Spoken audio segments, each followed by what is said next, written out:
Hello, welcome back to my channel. Today we will dive deep into the Thursday, April 9 episode of The Bold and the Beautiful, where Deacon and Sheila have a completely heart-wrenching conversation about their doomed marriage, while Ridge, Steffi, and Finn go into full panic mode, trying to protect their family from the fallout. And let me tell you guys right now, I am exhausted because this storyline is just wild.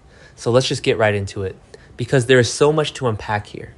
And I am just typing this all out as fast as I can because the news just dropped. The scoop for Thursday is here, and it is a lot, but mostly it is about Ridge losing his absolute mind, which we all knew was going to happen because Ridge Forrester cannot handle anything, especially when it comes to Deacon Sharp, and especially when it comes to Taylor Hayes.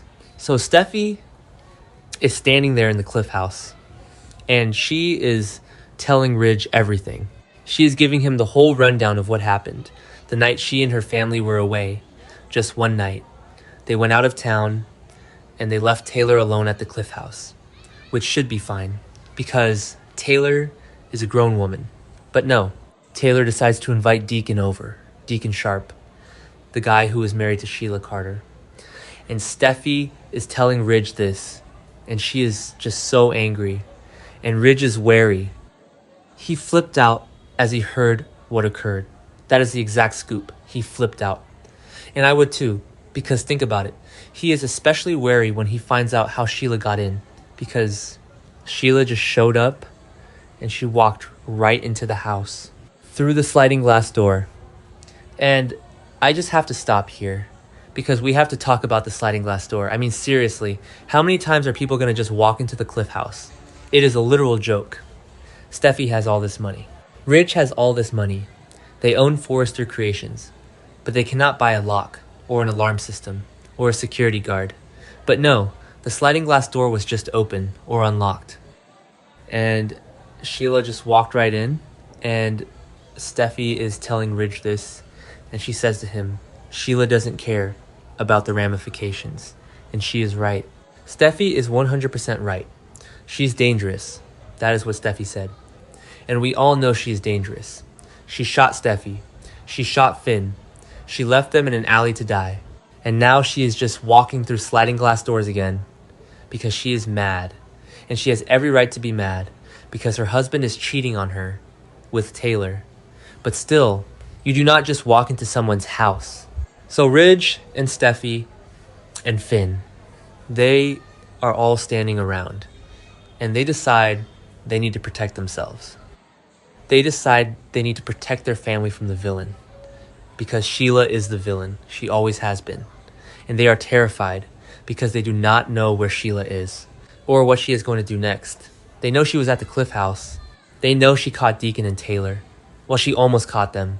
She was pounding on the door, and it was a mess. And they're just waiting for the other shoe to drop because they think Sheila's going to go on a rampage. They think she is going to start shooting people again, because that is what Sheila does. When she gets backed into a corner, she lashes out and she hurts people. So Ridge is pacing around, and Steffi is stressing out, and Finn is just caught in the middle because that is his biological mother, and he knows how crazy she is, but he also wants to protect his wife and his family. But then something happens, something that changes the whole mood in the room, because Taylor arrives home. Taylor just walks right in, and she is totally fine. She is not hurt. She is not bleeding. She is just Taylor. And Ridge and Steffi and Finn are highly relieved because they thought she was dead, or at least in the hospital. But no, Taylor is fine, at least for now. And Taylor starts to tell them what happened. She tells them about her run-in with Sheila, because Sheila did not just let this go. Sheila tracked Taylor down. Taylor tells them that she was at her office, her psychiatric office, and Sheila showed up there too, because Sheila is just everywhere right now. And Taylor describes what happened. She tells them that Sheila now knows about her and Deacon. Sheila knows everything. She knows it is not just a fling. She knows they are in love, because Taylor had to admit it. Sheila pushed her until Taylor finally cracked and told the truth. And Sheila had this wild outburst. She was waving a pizza cutter around, and she was terrifying Taylor. And I just have to say, I do not feel bad for Taylor. I really do not, because Taylor brought this on herself. She is a psychiatrist. She should know better. You do not sleep with your patient's husband, or whatever Deacon is to her. You do not sleep with Sheila Carter's husband. That is just rule number 1 of living in Los Angeles. Do not cross Sheila, but Taylor did it anyway, because she thinks she is invincible, because she thinks Deacon is so great, and now she is dealing with the consequences. But anyway, Taylor is telling them this whole story, and they are just listening, and they are relieved she wasn't harmed. But they are also probably really mad at her, because she put them all in danger by bringing Deacon into their lives, and by making Sheila angry, because an angry Sheila is a deadly Sheila. But Taylor is acting like she has it all under control, because she thinks Deacon is going to protect her, which is just hilarious, because Deacon cannot even protect himself. Speaking of Deacon, let's talk about him and his kids, because Deke Sharp and Hope Logan are also in this episode, and they are worried. They will continue to be concerned about their dear old dad, because they know what Deacon has done. Hope knows that Deacon has been sneaking around with Taylor, and she has been trying to warn him. She told him that Sheila is suspicious. She told him that Sheila is not stupid, but Deacon did not listen. He thought he had it all under control. He thought Sheila was clueless. But he was so wrong, and now Deke and Hope are just sitting around, and they are worried. They are wondering what will happen once Sheila learns about Deacon and Taylor. Well, spoiler alert, she already knows. But Deke and Hope are just terrified, because considering her past, they wonder if she will turn violent again, which would mean their father's life could be in danger. And they are right to be worried, because Sheila is not going to just let this go. She is going to want revenge. And Deacon is the one who betrayed her. And I just have to laugh, because Deacon is so dumb. He really thought he could just cheat on Sheila Carter and get away with it. He thought he could just have this little secret romance with Taylor, and Sheila would never find out. But Sheila always finds out. She is like a bloodhound. And now Deacon is in the crosshairs. And Deke and Hope are freaking out because they do not want to lose their dad. Even though their dad is a total mess, he is still their dad, and they love him. So Deke is probably pacing the floor, and Hope is probably crying. Because Hope always cries, and she is just so stressed out because she has her own drama, but now she has to deal with her dad's drama too. And it is just too much. But they know they cannot do anything. They just have to wait and see what Sheila does. And they are just praying that she does not pull out a gun, because if she does, Deacon is a dead man. But let's get to the really good stuff, the real meat of this episode, because Thursday is all about the confrontation, the heart-wrenching conversation between Deacon and Sheila. Because Sheila is not done. She yelled at Taylor, she waved her pizza cutter, but now she wants to talk to her husband. She wants answers, and she is going to get them, because she is going to corner Deacon, and she is going to make him face the music. So Sheila finds Deacon, and she continues to demand answers from her husband. She wants to know everything. She asks him, does he no longer love her? And if so, when did he fall out of love with her? And this is just so sad. It really is. Because as crazy as Sheila is, she really loved Deacon. She thought they were a perfect match. She thought they were going to spend the rest of their lives together. She even married him, and now she is standing there, and her heart is breaking because she realizes that it was all a lie. Or at least it feels like a lie now. And she is looking at Deacon, and she is asking him these deep questions. When did you stop loving me? Was it when Taylor started coming around? Was it always Taylor? Did you ever really love me? And Deacon has to answer her. He has to look her in the eye and tell her the truth. And the rumor has it, Deacon's answers will break her heart. He is not going to sugarcoat it. He is going to tell her the truth. He is going to say he no longer sees a future for them as a married couple. And just, wow, that is harsh. But it is what needs to be said. Because Deacon is in love with Taylor now. He does not want to be with Sheila anymore. He wants a divorce. And he is going to tell her that. He is going to officially bring their love story to an end. Right there. And Sheila is just going to have to stand there and take it. She is going to have to listen to the man she loves tell her that he does not want her anymore. That he wants someone else. Someone who is supposed to be her friend. even though Taylor always said they were not friends, but Sheila thought they were. And now she is losing her husband and her friend all at once. And probably looking guilty, but also probably relieved that the secret is finally out. But the big question is, will Sheila be able to accept that? The Scoop asks that question, but we all know the answer. No, absolutely not. Sheila Carter does not accept rejection. She does not accept defeat. She might pretend to. She might say she will walk away. She might say she won't do anything she will regret. But it is a lie. It is all a lie. Because Sheila is going to start plotting. She is going to make a list of ways to destroy Deacon and Taylor. She might not shoot them because she doesn't want to go back to prison, but she is going to ruin their lives. She might go after Deacon's restaurant. She might try to get Taylor's medical license revoked. She is going to hit them where it hurts. And Deacon is a fool for thinking he can just walk away clean. He really is. He thinks because he was honest with her, that she will respect him. But Sheila does not respect honesty. She respects loyalty.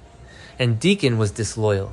He betrayed her in the worst possible way, with her worst possible enemy. And there is no coming back from that. So we have all these moving parts. We have Ridge flipping out and pacing the floor. We have Steffi locking the sliding glass doors. Finally, we have Finn staring into the distance, looking worried. We have Taylor acting like she is the main character of a romance novel. We have Hope and Deke Sharp biting their nails and waiting for the police to call. And we have Deacon breaking the heart of the most dangerous woman in Los Angeles. It is a recipe for disaster. And I am here for it. I am absolutely here for it. Because this is the kind of drama that makes The Bold and the Beautiful so good. It is messy, it is clunky, it is full of bad decisions, and it is so entertaining. So I will be watching every single second of Thursday's episode, but before I wrap this up, I just want to go on a little tangent about the whole Taylor and Deacon pairing, because I just cannot wrap my head around it. I know I talked about it already, but it just bothers me so much. Taylor is supposed to be this world-renowned psychiatrist. She is supposed to be smart. She is supposed to have good judgment, but she literally has the worst judgment of anyone on the show. She fell for Ridge over and over again, even when he constantly chose Brooke. And now she is falling for Deacon Sharp, the man who is married to the woman who shot her daughter. It is just so sick and twisted. If Taylor was my mother, I would disown her. I really would. Steffi is being too nice by just being mad. She should cut Taylor out of her life completely. And Deacon. Deacon is no prize either. He is charming. Sure.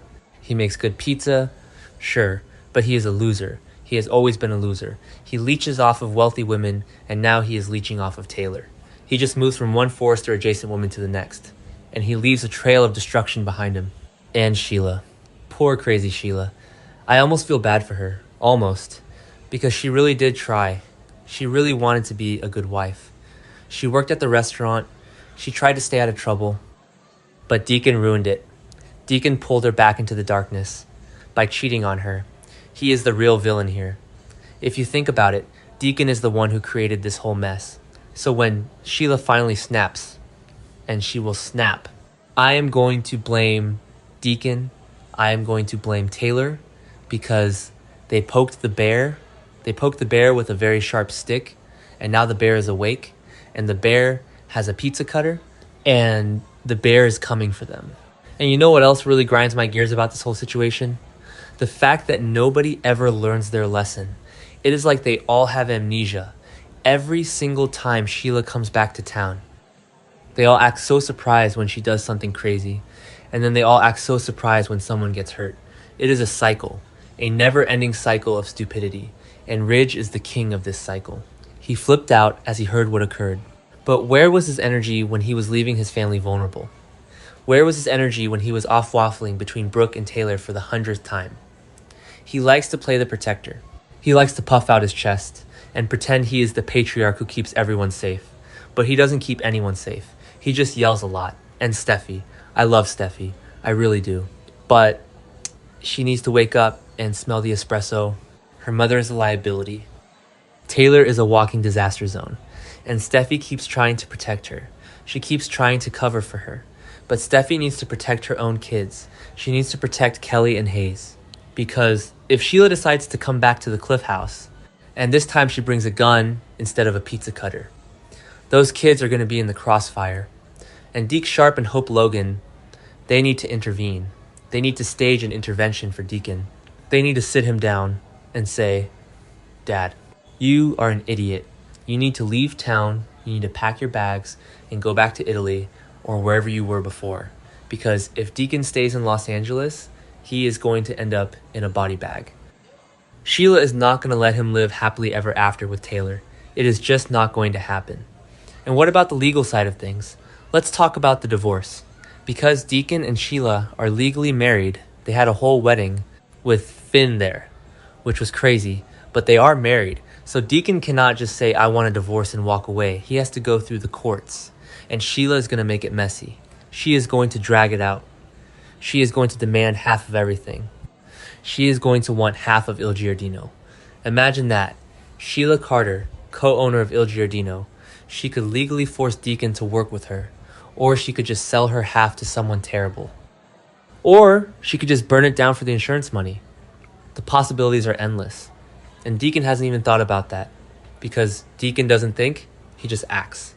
So yes, the heart-wrenching conversation is going to happen. Deacon is going to break her heart. He is going to say there is no future. And Sheila is going to cry. But the tears will dry. And the revenge will begin. And I, for one, will be watching with a big bowl of popcorn. Because this is soap opera gold, okay? Now I am really done. I have said everything I need to say. I have analyzed every single angle of this scoop. I have talked about Ridge flipping out. I have talked about Steffi and Finn. I have talked about Taylor arriving home unharmed. I have talked about Deke and Hope worrying about their dad. And I have talked about the tragic end of Deacon and Sheila's marriage. It is a lot to process. It is a lot to take in. But that is what we do here. We break it all down. Unfiltered, clunky, raw. Because that is how I feel right now. Raw and exhausted. So thank you for reading this massive rant. Thank you for sticking with me through all these twists and turns. And remember, always lock your sliding glass doors.